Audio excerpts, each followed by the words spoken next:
13 hal yang seharusnya tidak Anda tolerir dalam hidup. Bagi sebagian orang, toleransi adalah suatu kebajikan. Itu berarti, Anda memberi ruang kepada orang lain dan tidak memaksakan keyakinan Anda pada mereka. Namun, toleransi juga bisa membuat seseorang menjadi dimanfaatkan. Seperti yang mereka katakan, hidup adalah sebuah perjalanan, dan kita semua memiliki jalan kita sendiri untuk melangkah.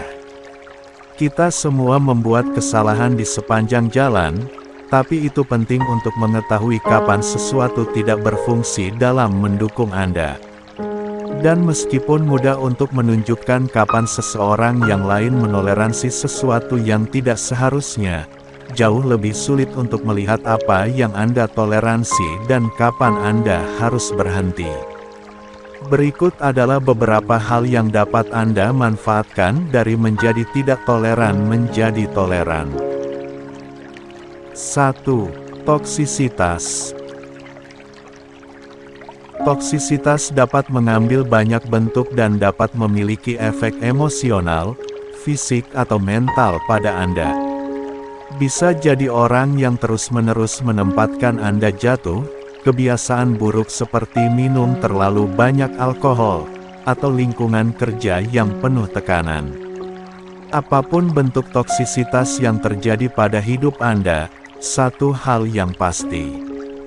Jika dibiarkan, itu perlahan akan menghancurkan semua aspek dari siapa Anda. Dan untuk alasan yang tepat itu, kamu seharusnya tidak pernah mentolerir itu. 2. Ketidakjujuran.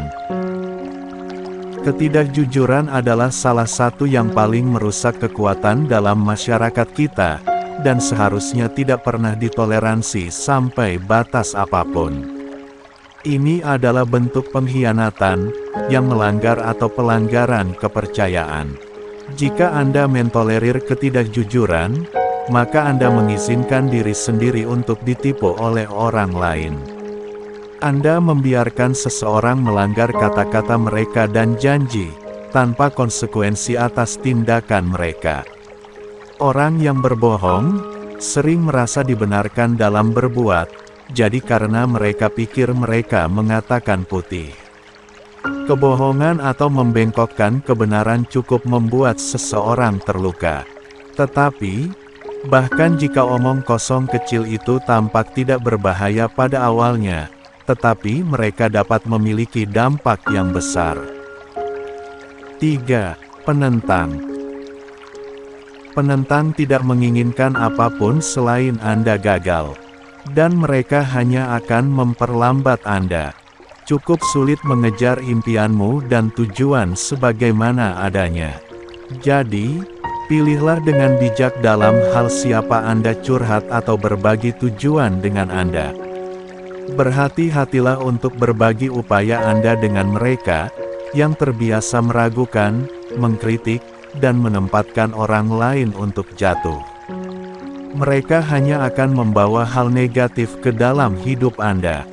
Jika seseorang tidak mendukung apa yang Anda lakukan, maka mereka mungkin tidak akan senang untukmu.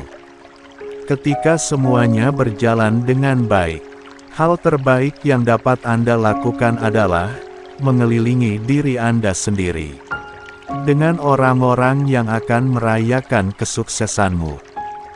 4. Kemunafikan. Kemunafikan adalah ketika seseorang mengaku memiliki moral standar atau keyakinan yang menjadi dasar perilaku mereka yang tidak sesuai. Ini juga dapat digambarkan sebagai standar ganda, seperti dalam kasus orang yang mengkritik orang lain untuk melakukan sesuatu yang mereka lakukan sendiri. Itu adalah sifat yang menyerang jantung nilai-nilai Anda, dan itu tidak boleh ditoleransi, itu tidak jujur, dan menunjukkan bahwa orang itu tidak terlalu peduli dengan standar mereka sendiri, sama sekali tidak. Faktanya, Mereka bahkan mungkin menggunakan standar itu sebagai penutup untuk sesuatu yang lain yang mereka sembunyikan. 5. Alasan. Alasan sering dianggap sebagai alasan, tapi itu bukan hal yang sama. Alasan memberikan penjelasan tentang sesuatu yang sudah terjadi. Alasan membenarkan mengapa harus diterima. Penting untuk mengenali alasan. Untuk apa mereka? Cara menghindari tanggung jawab. Mereka yang membuat alasan, mencoba untuk memberitahu diri mereka sendiri bahwa pilihan buruk mereka sendiri tidak sangat buruk setelah semua yang terjadi. Dan ketika orang mulai percaya diri mereka sendiri adalah kebohongan, segalanya menurun dengan cepat. Cara terbaik untuk menghindari alasan adalah dengan menahan diri, dan lain-lain yang dapat dipertanggungjawabkan. 6. Pembuang waktu.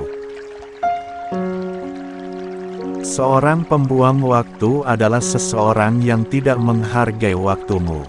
Mereka mengacaukan rencana, mengambil terlalu banyak dari Anda dengan drama mereka, atau meminta Anda untuk melakukan sesuatu untuk mereka sepanjang waktu, dan tidak pernah mengembalikan kebaikan. Setiap detik dihabiskan berurusan dengan pembuang waktu adalah 1 detik yang tidak bisa kamu habiskan untuk melakukan sesuatu. Anda tidak pernah benar-benar tahu kapan seorang pembuang waktu akan melakukannya.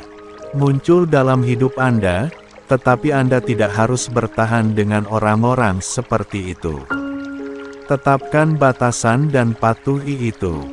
Jika seorang pembuang waktu menginginkan sesuatu darimu, tanyakan pada diri sendiri apakah itu layak, sebelum menyetujuinya, atau menyerah pada permintaan mereka. 7. Penghukuman diri. Ketika Anda berbicara tentang diri sendiri, kata-kata itu keluar dari mulut Anda yang memiliki dampak yang sangat besar. Kata-kata cenderung membentuk keyakinan, yang mengatur faktor untuk bertindak. Itulah mengapa self-talk Anda membentuk Anda, mempengaruhi sikap dan reaksi Anda. Jika Anda terus-menerus mencaci diri sendiri dengan bahasa negatif, otak Anda akan mulai menerima pesan-pesan itu sebagai kebenaran, meskipun sebenarnya tidak. Dan ini dapat menyebabkan perasaan rendah diri, yang pada gilirannya dapat menyebabkan kecemasan dan bahkan depresi.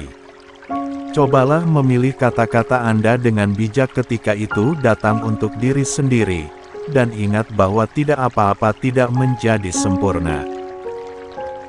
8. Kebosanan. Jika Anda merasa bosan, ada baiknya. Kemungkinan bahwa sesuatu yang lebih dalam sedang terjadi. Kebosanan seringkali merupakan tanda stagnasi dan kurangnya pertumbuhan, 2 hal yang seharusnya tidak pernah terjadi. Ditoleransi dalam hidup. Masalahnya, hidup ini terlalu singkat untuk tidak aktif dan tetap berada di zona nyaman Anda. Satu-satunya cara untuk keluar dari kebiasaan, atau melepaskan kebiasaan negatif adalah menantang diri sendiri. Dengan pengalaman dan petualangan baru. Ini penting tidak hanya untuk pertumbuhan pribadi, tetapi juga untuk kesehatan hubungan Anda dengan orang lain. 9. Negatif. Ide dan citra negatif ada di mana-mana. Kami melihatnya di internet, menontonnya di TV dan bahkan mendengarnya dalam lagu. Sangat mudah untuk terseret oleh hal-hal negatif. Jangan mentolerirnya. Daripada mendengarkan pengalaman negatif orang lain dan mengkonsumsi media yang memperkuat sudut pandang negatif, beralihlah ke sesuatu positif. Baca buku tentang mengatasi kesulitan, dengarkan untuk musik yang menginspirasi daripada mengecilkan hati, dan habiskan waktu dengan orang-orang positif yang mau membantu mengangkat Anda.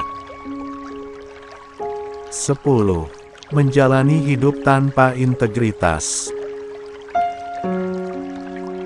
Hidup tanpa integritas berarti menjalani hidup itu tidak benar, untuk siapa Anda dan untuk apa Anda berdiri. Seperti memakai pakaian yang tidak pas. Itu hanya tidak merasa nyaman. Ini menguras energi Anda, menumbuhkan perasaan rasa bersalah dan malu, dan melemahkan harga diri Anda. Integritas adalah pilihan yang Anda buat setiap hari. Entah itu menepati janji atau berdiri melawan ketidakadilan. Integritas ditunjukkan dalam semua aspek kehidupan. Ini tentang membuat pilihan yang mencerminkan siapa kita sebagai individu, bukan siapa orang lain ingin kita menjadi apa, atau bagaimana kita ingin mereka melihat kita. 11. Gosip. Sangat mudah untuk terjebak dalam gosip dan desas-desus yang terbang di sekitar lingkaran sosial Anda. Tetapi Anda tidak boleh mentolerirnya. Bergosip itu tidak baik, menyakitkan, dan biasanya tidak benar. Orang-orang yang terlibat di dalamnya sering mencoba untuk membuat diri mereka sendiri terlihat lebih baik dengan meruntuhkan orang lain di sekitar mereka. Jangan biarkan siapapun menyeret Anda ke dalam perilaku ini. 12. Tidak bersyukur.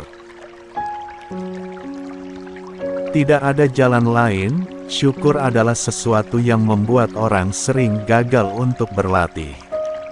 Bahkan, ada yang berpendapat bahwa kurangnya rasa syukur telah menjadi hal yang biasa, sehingga kami datang mengharapkannya sebagai norma. Kami terkejut ketika seseorang melakukan sesuatu baik hati tanpa mengharapkan imbalan apapun. Terlebih lagi, tidak hanya orang mengharapkan orang lain tidak tahu berterima kasih, tetapi terkadang mereka benar-benar mentolerir perilaku ini dalam diri mereka. Atau lebih buruk lagi, mereka mencoba menyembunyikan milik mereka sendiri. Tidak tahu berterima kasih dengan berpura-pura bahwa mereka juga sibuk, lelah atau stres untuk mengekspresikan penghargaan atas apa yang telah dilakukan orang lain untuk mereka. Tidak tahu berterima kasih adalah bentuk keegoisan yang buruk, itu kebalikan dari rasa terima kasih, dan itu adalah sesuatu yang tidak boleh kamu toleransi dari dirimu sendiri atau orang lain. 13. Hidup tanpa kesenangan. Hidup Anda tidak seimbang jika hidup Anda adalah semua pekerjaan dan tidak menyenangkan. Hidup dengan baik adalah hidup sepenuhnya, bukan hanya dalam tubuh tetapi juga dalam roh. Dan itu termasuk bersenang-senang. Tentu saja, setiap orang memiliki ide mereka sendiri tentang apa artinya bersenang-senang, tetapi itu semua melibatkan hiburan dan kesenangan, melakukan hal-hal yang tidak memiliki tujuan, kecuali untuk mendatangkan kesenangan. Sayangnya, kita tidak selalu punya waktu untuk kegiatan rekreasi semacam ini, tetapi kita perlu. Setidaknya sesekali untuk ketenangan pikiran dan kesehatan yang baik.